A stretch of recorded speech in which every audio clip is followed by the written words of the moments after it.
Alrighty, welcome back to the Pocher Mercedes build, and we are going to be building the seats. These are resin seats from model Motorcars, and I got a little carried away because I started gluing leather on one of the pieces already, and I probably shouldn't have done it yet because I didn't check the fit into the car. But you know, I only did a little bit, so no big deal. So we're going to be seeing how we apply the leather. And also, before I really get started, I would like to thank my friend Sean and subscriber to the channel for providing the new lighting. I was complaining in the past video that my light right up that way burnt out, and the lighting was horrible and it was hard to see stuff, but he gave me one of these lights, and it just screws into a normal outlet, and it's got 3 LED panels, and panels are adjustable. I probably need to play around with it a little bit just to get best lighting with minimal shadow. I don't know. We'll see how this goes. If you guys watching the video, you know, if you have any comments about the lighting, if it's better or worse or whatever, then, you know, feel free and leave a comment. But thank you to Sean and for the light, and I definitely appreciate it. At least I can see what I'm doing a lot better, so hopefully all of you guys can too. So anyways, with the model Motorcars seats, you get resin seats for the driver and the passenger, and you get and that's these. You get the bottom and the back. Actually, it's like that. And you also get seats for the rear seats. Now, the original kit parts for the rear seat, you have this piece, and this has little pegs on the bottom that plug into holes in the floor pan, and that's what kind of locks the seat in. And you have to be able to pull the seat out because the battery is right under it. The battery for the headlights is under this piece. So I would like to use this so that I could have something to fasten it down. And this has the hinge points. So here's the seat back, so that goes on here like that. So now you have a hinge for that to fold down. And I would like to use that. And looking at photos on Model Motorcars website, this one is the seat bottom. The one I started is the seat back. But I noticed this seemed really long, or deep, whatever you want to call it. So again, this is a base. If you compare that to the base, it's like almost 3/4 of an inch longer this way from front to back. It's like 3/4 of an inch too long. I'm assuming we're supposed to cut it back, but when you look at the photos of this completed, the instructions are not very good. You know, just being honest, the instructions Model Motorcars provides for you, they're horrible. They show this, they show a piece of leather on it, and then they show like a razor saw blade like this in the seam of the leather. Are you supposed to cut the leather with this, or just use this to press it down? But you would think that would really snag into the leather. It's like, I don't know what the heck they're doing. I don't know their intended purpose of those instructions and what they're telling you how to do. So I'm just doing it the way I think is going to work and the way I think is going to look okay. And that's why I was kind of anxious and got a little head start on this. And obviously that'll fold back and around like that. And I think that's looking pretty good. I'll show you how I did that here later. But if we bring the car over for a second and we take a look at that, also he got the piping for the leather, so we'll be applying the piping last. But if we bring the car over, this piece, the base, you can see there's a hole here and there's a hole here. So that goes in like that. And I'm not going to push it down for good just yet. But you'll notice that the front of that is pretty much even with the front of that ledge. And the hinges are right in between here. Now if we try to fit this, this is too wide, it does not fit. I mean, I could probably force it in there, but by the time you get the leather on, it's not going to go in there. Plus, notice how far forward it sticks. That's going to be in the way of these seats. So it has to go back quite a ways, you know, like that. So I might as well cut that off and for that to go in there. So honestly, I think this is just too long. I think I need to cut that back. The instructions don't mention this at all. You know, again, the instructions show a couple of photos of the leather going on. There's no text, no verbiage. And then they show pictures of it all done, but you can't tell what they really did. So hopefully this video will be a good supplement to any of you that are doing the same seats. They look nice. They look good, so no complaints there. I'm just wishing they would have had some more comprehensive instructions is all. Also, this kit includes these, and I'm just now realizing, I think I'm going to have to look around more, because I think they only gave me one packet of these, and these are the hinges for these seats. So I'm going to have to look back at the order form of all the parts, because yeah, I'm just now realizing, I just kind of assumed I saw this pack lying there, and I kind of assumed all 4 pieces were there, because I need 2 hinges per seat, and I think we only got 1 pack, so I'm going to have to look around better and figure out where the other pack of hinges are. So anyways, we'll get back to that later. So again, this is the seat back. I'll get back to this later. What I want to do is start with the seat bottom, and I need to get it to fit in here. So obviously we're going to have to cut off about an inch, 3/4 of an inch. And also notice these have little posts sticking up, and that's where on the original kit there would be springs. So you have this bottom frame with springs and a top frame, and then you cover all that with leather, and the springs give you some springiness, some cushiony effect to the seats. Of course, we're not using that here. So I think the first thing I'm going to do is take those off. We don't need those. And those cutters don't quite open up far enough to do that, so I'll probably have to get the Dremel tool. I mean, it's, yeah, there's one. So let me get all of those cut off and sanded smooth. And then I need to get this cut to the right length. So that would be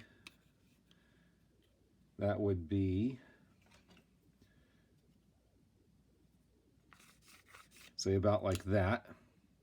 And I need it to be narrow enough to fit between those hinge points.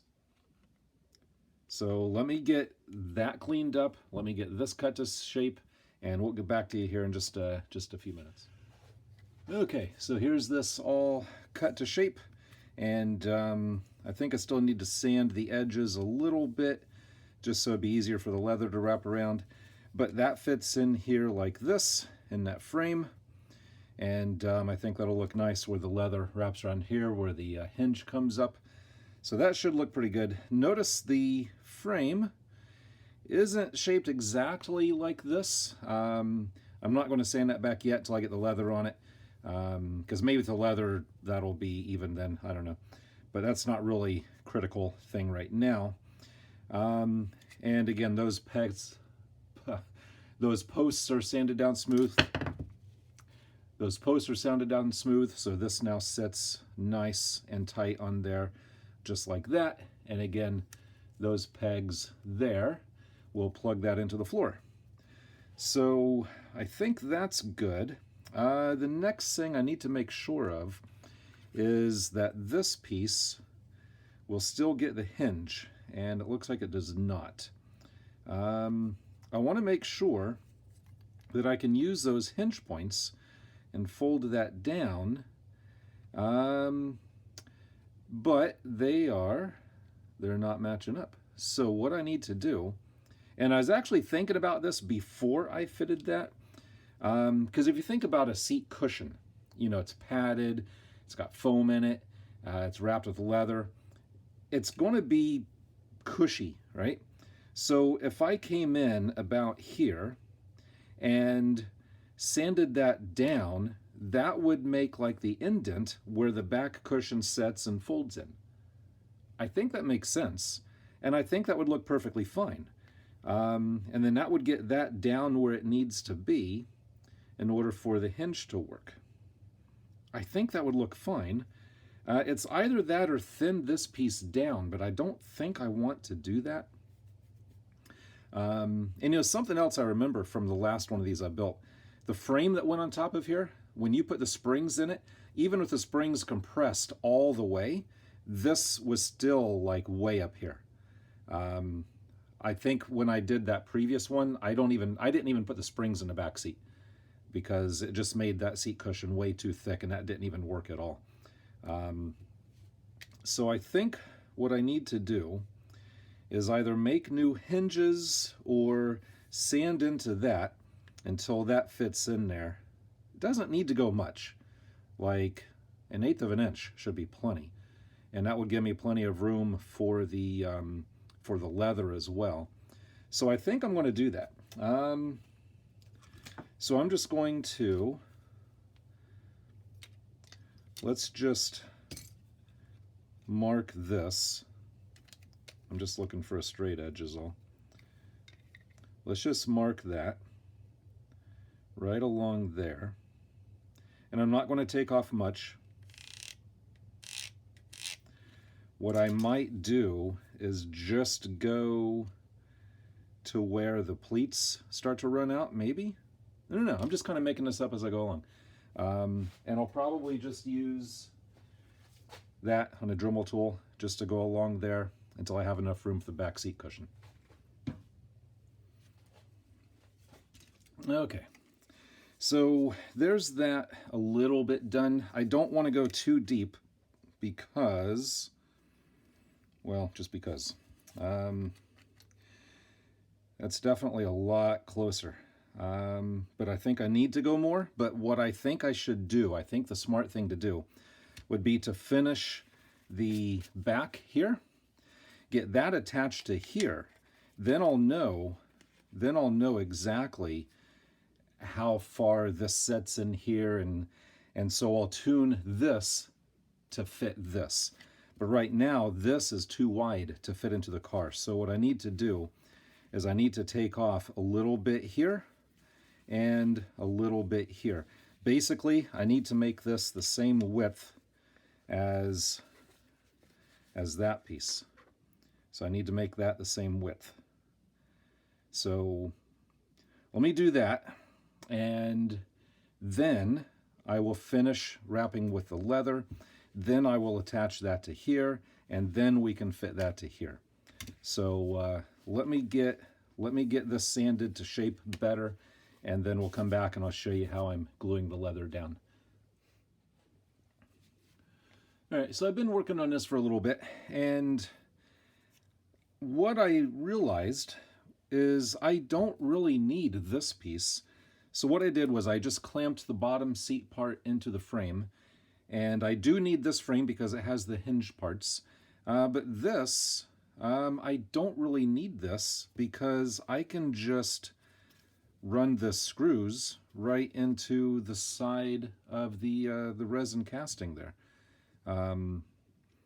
So what I did was I added back in some plastic styrene to replace, you know, the thickness from that. And I went ahead and I drilled a hole where the hinge pin will go. Same on that side. I'll just have to poke a hole. I'll just have to poke a hole in the leather there for the screw to go in. But you can see here now kind of what that's looking like with the seat cushion. And I still obviously need to roll that around. And I've got way too much material here. So I'm going to have to decide where I want to cut and fold to bring that back around.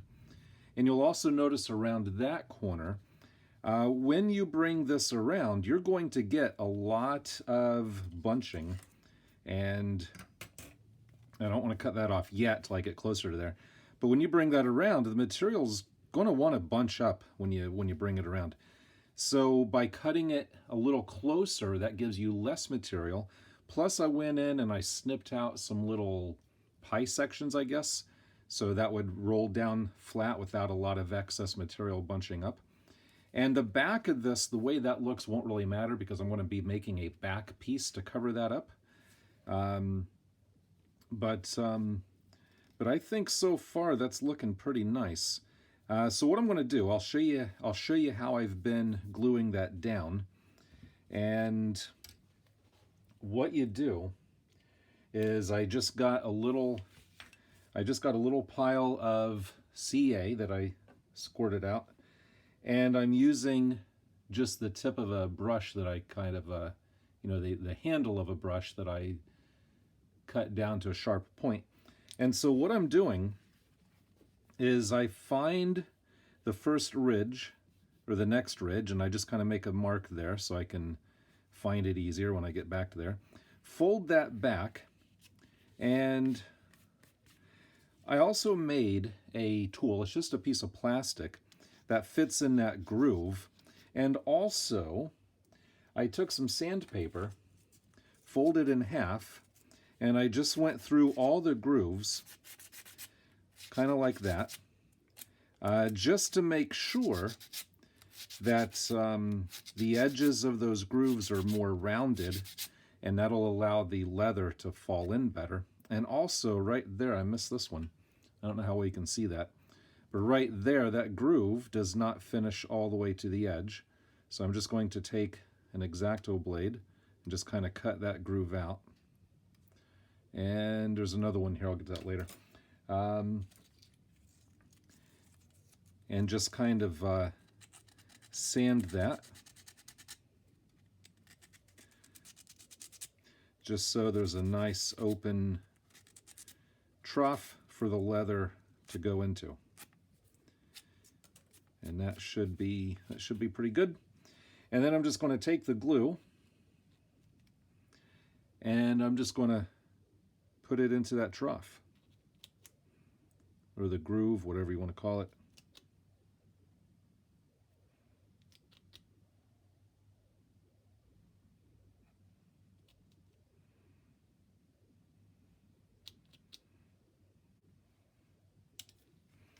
Then fold that back, and with the tool, just start pressing that in.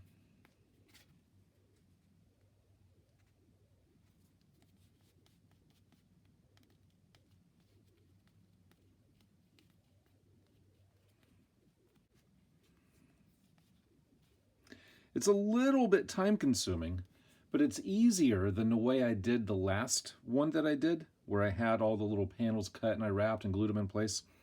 So this is actually a lot easier, and I kind of like this better than the one that I did for my neighbor. Obviously completely different designs. I don't know if you remember that car or not, or if you saw that model or not. It was a couple of years ago.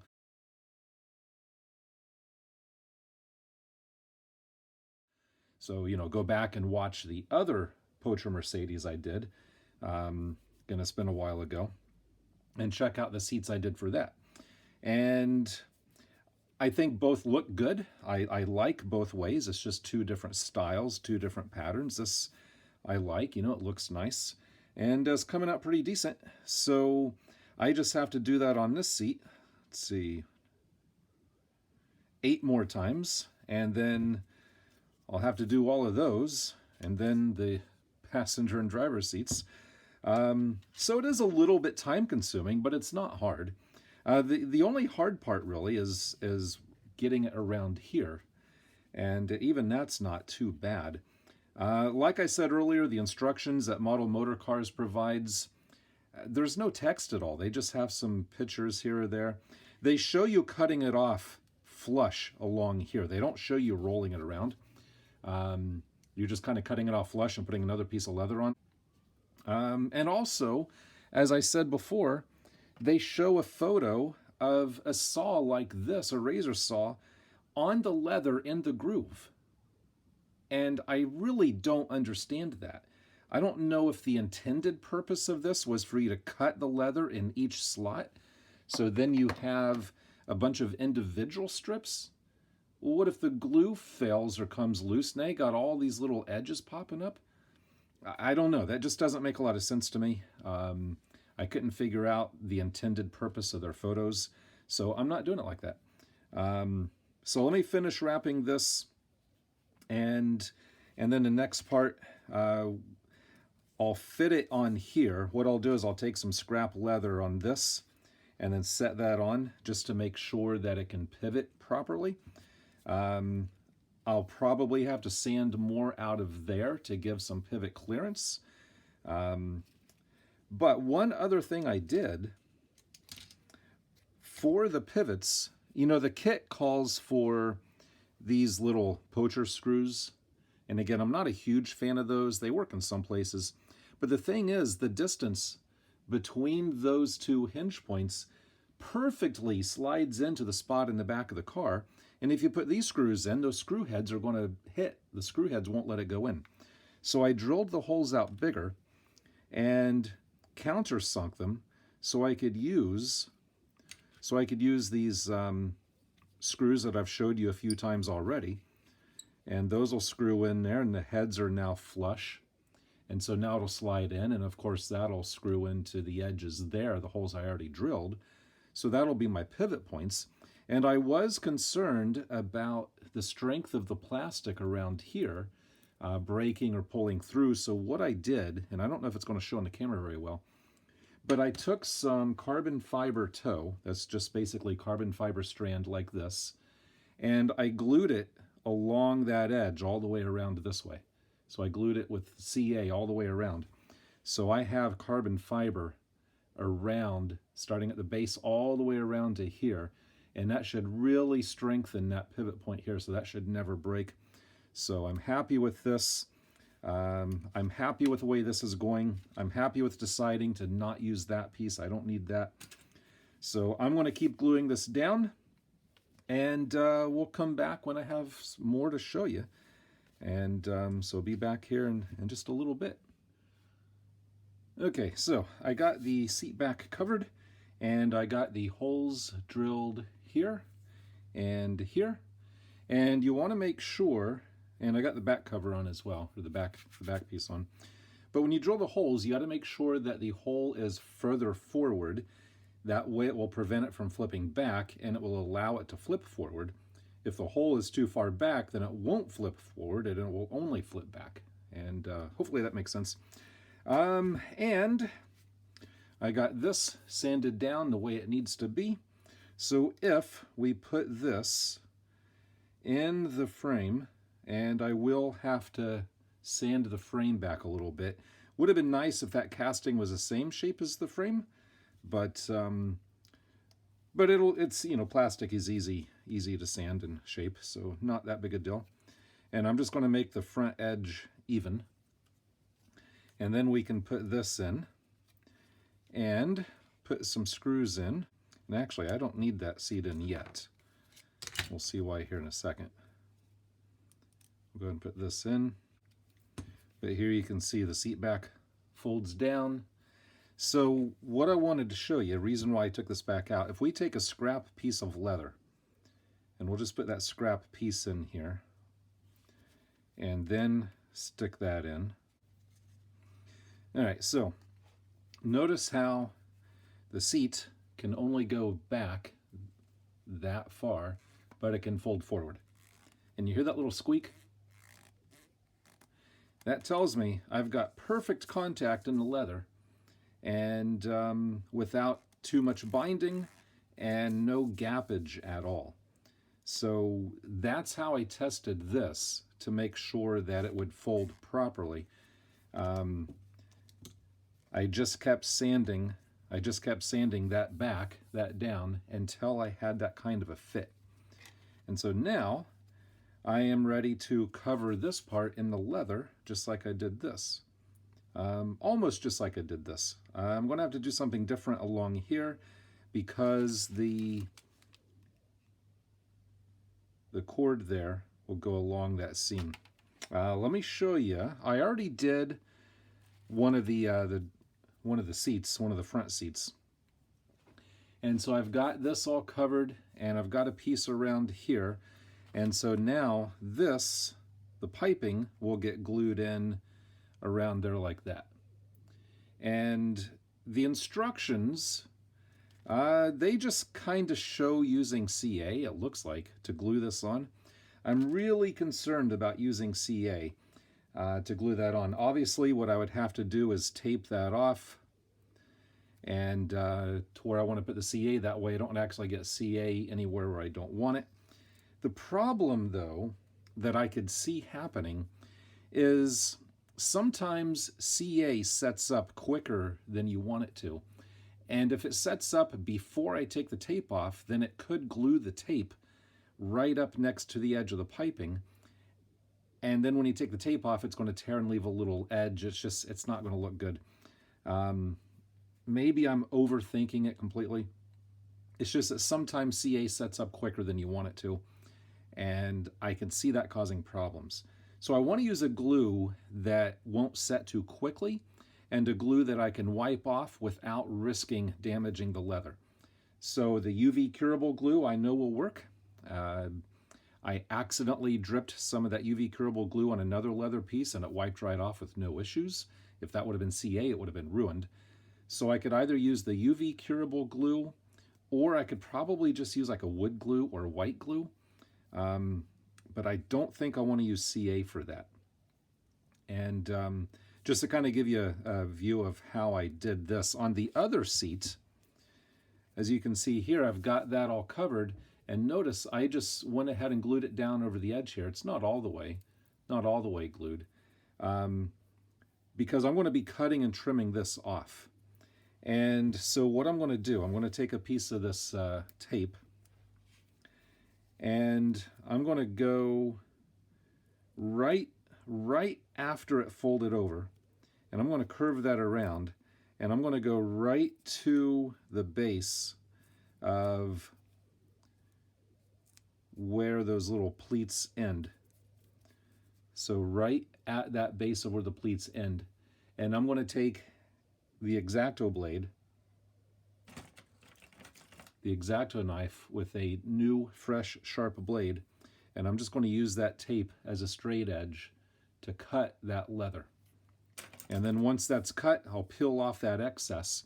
Then I can take a strip, similar to that scrap, fold and glue an edge down, so I have a nice folded glued edge like that, and then that will get wrapped around up to that cut edge, and that's what gives me this right here.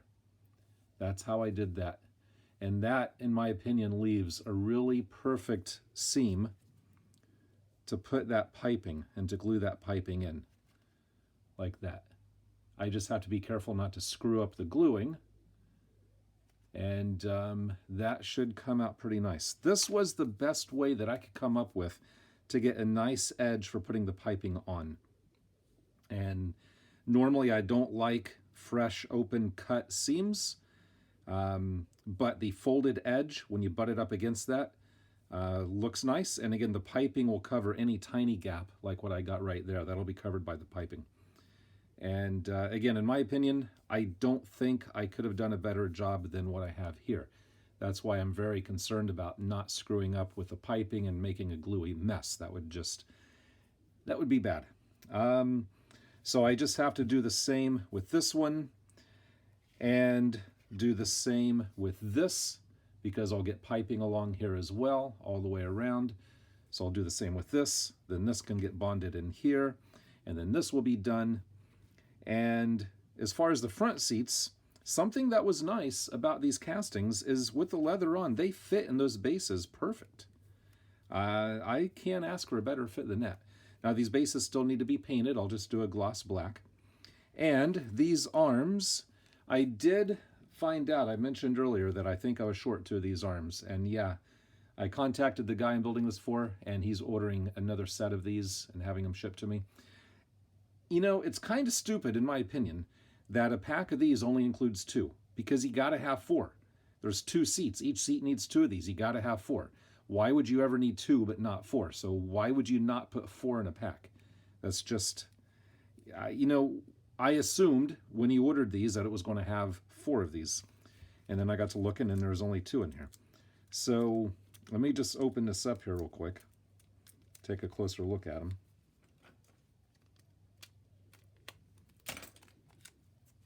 Child-proof Ziploc bags. But this will go on something like this. Not going to use the original kit hinge point because that doesn't work. So that'll get screwed in somewhere like that. And then the seat back, which, by the way, let me get to the seat back here real quick. The seat backs have these indentations so that the kit seat backs can set up in there. The kit seat backs have posts for the springs. Well, remember, I cut the springs off of that, right?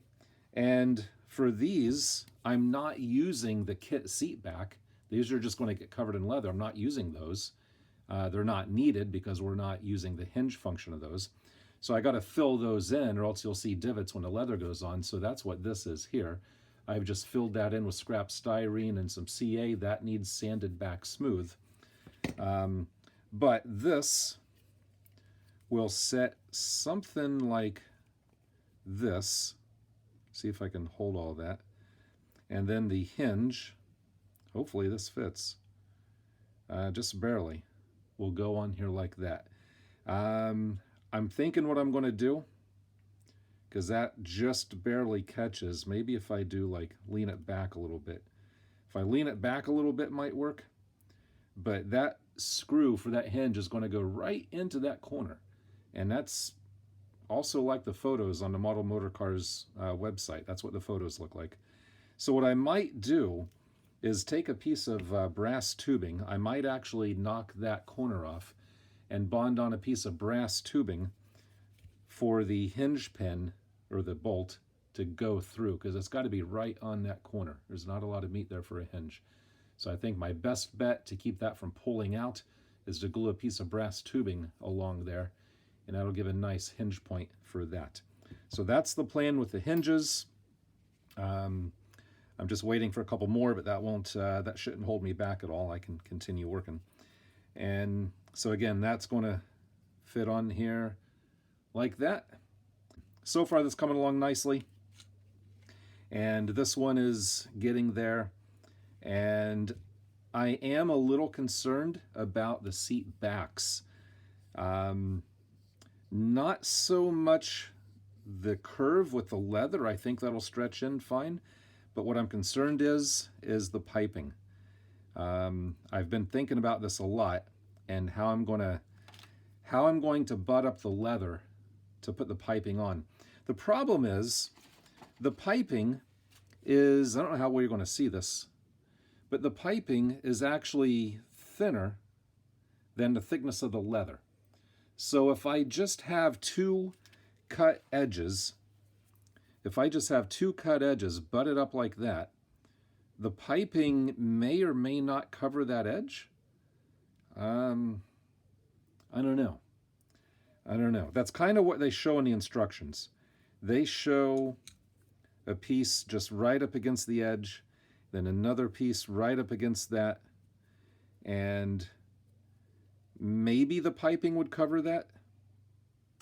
I'm just going to have to experiment and play with it to see exactly the best way to do that. But I am a little concerned about the piping along that edge. But that's why I saved these for last, because they're going to be the more difficult pieces to do. So let me get this one to the same point as this one, and we'll get this one done, and then we'll start applying some piping, and then we'll do these last, and then finally the hinges. It'll probably be a few days before we actually get the hinges, or the other set of hinges, but we can at least get one seat done. So let me get some more done here, and we'll get back to you here in a few minutes. All right, here's the bottom seat cushion, and that strip is on along here. So again, all I need to do is put the piping in place like that. And I'm going to hold off on doing that because I don't have the glue that I want to use. I want to use a water-soluble glue, so any ooze out I can wipe up with a moist rag before it sets, and I think that'll give me a much cleaner looking install. I'm just afraid if I use CA, then it'll just cause problems. It'll set before I want it to. I'll leave fingerprints on it. It'll stain it. So I need to get some. probably wood glue or something like that. So I'm going to save that for now. But this is the rear seat. Pretty much done. Just got to put the screws in. But there's what the rear seat's looking like. And I got to say, I really like these seats. The Model Motorcars resin seats here. A lot better than the kit seats. The back seats you definitely have to shape. You have to cut this one down shorter. You have to sand that down to leave room for that to hinge. You have to sand in here to make room for the hinges. So you really got to take your time and get these shaped properly before you wrap them. But once you do that, they look nice. I'm really pleased with that. And that's what it looks like on the bottom. So the covering here went all the way around and onto the bottom. And then that strip here, I started at the hinge, and you can see it rolls around here, all the way around to the other hinge, and then it rolls around to here. So anyways, that's that. I got the 2 front seat bottoms done, ready for the piping. And again, these fit perfectly right in their bases. I don't have to do any sanding to the resin part with that at all. It was pretty much just ready to cover, ready to go. I'm not doing the backs yet. I'm going to save these for another video. I feel like this video has gotten to be way too long. I think this video I'll just focus on, or I'll title something like the resin seats and how to do the leather. The next video on the seats will be the hinges, the seat back hinges, and the piping. There's just something not quite right about these hinges. If you look at these, they go on like that. They go on like that. And like that. If you just put bolts in those 2 points, there's nothing keeping that seat back from just flopping all the way back. And that can't be right. So somehow I've got to attach that to where it can't move back. I think what I'm going to have to do is make another brass piece that will inlay in here and hang down a little bit. And I'm sure this is probably just chrome-plated brass, and sand off the back of that to expose the brass and solder it to that piece so it can't pivot, and then bond that to the side here. That way that'll be on there solid so it can't move. And I'm pretty sure, I'm pretty sure that'll work hinge-wise, because if we just hold that there without letting it turn, and if that was on here like this, the whole thing would pivot like that. Does that kind of make sense? So I'm 99% sure we do not want this moving this way. Now, when you look at the photos on their website of this, they have that right on that corner with like a little bolt going in it. I don't know what they did. I don't know if they just glued it in or if it's screwed in. I don't know if it can pivot or if they did something to make it solid. If it is pivoting, then the photo they took, it's just resting in place and balancing and not flopping back. But as soon as you touch it, it's just going to flop backwards. So there's something weird going on with this. So I'm going to need to do some more thinking about this. I'm going to have to figure out what to do with this, and I don't want that to drag this video out any longer than it already is, because I have a feeling this video is already way too long. So again, this video will just be, I guess, the rear seats and the leather overall. Next video will be the hinges and the piping. So anyways, if you're doing this build, if you're getting ready to start this model and you've been debating on if you want these seats or not, I would recommend it. They're a little bit pricey, but they look nice. They're easy to do. What else can I say? You are going to spend a little bit of money, but I think they do look a lot nicer than the kit parts. They're easier to cover than the kit parts. So that's just my 2 cents worth. So anyways, I'm going to leave it here because I feel like it's been way too long. So until next time, as always, thanks for watching.